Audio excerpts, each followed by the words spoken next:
So guys, magandang gabi sa inyong lahat. Ngayon, magta-transplant tayo ng tanim na lettuce.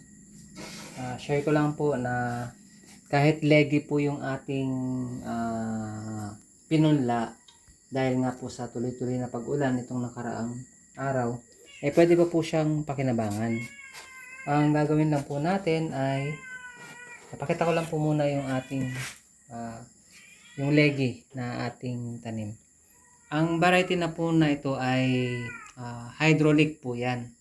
So first time ko po magtanim ng hydraulic, pero usually po ang tinatanim ko po ay Olmeti. So hindi ko alam kung normal siya na pero ang gagawin po natin ay transplant pa rin natin po yung ating tanim.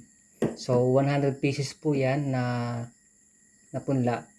Ang gagawin na lang po natin, para po kagaya ng ginagawa ko po dati, hanggang sa ilalim po yung ating huhukayin.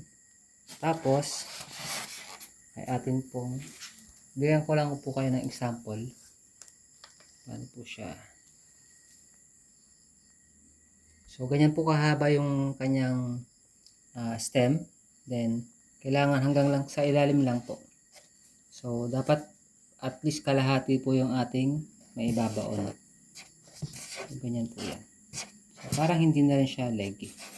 Magiging normal naman po yan pagka ayos po yung ating sunlight.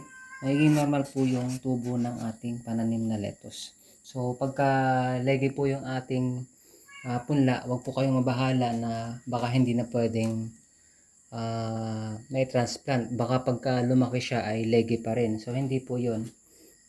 Hindi pa po siya fully developed kaya magkakaroon pa ng chance para maging normal po yung kanyang paglaki. Natry ko po yun sa tanim ko na Olmeti. Pagka kasi na-timingan na halos araw-araw ay umuulan, talagang mahaba po talaga yung stem ng ating transplant. Tinatanim ko pa rin po yun, tinatransplant ko pa rin. And yung pong kanyang result ay okay naman po. Normal naman po yung kanyang paglaki. So yun po, shinare ko lang po. Ngayon, ang tatapusin ko lang po lahat ito. Bigyan ko po kayo ng example ng pag-transplant. So yan. So hanggang sa ilalim po yun. May butas po yan sa gitna. Yan po yung sa butas niya. Okay. So normal pa rin po na styro cup. Then ito po hanggang sa ilalim na po yan. Ayan. Ayan po. So huwag lang po natin pupersahin. So yan po. So yun. At salamat po sa inyong panonood. Kita-kits na po tayo sa susunod na ating video. Salamat!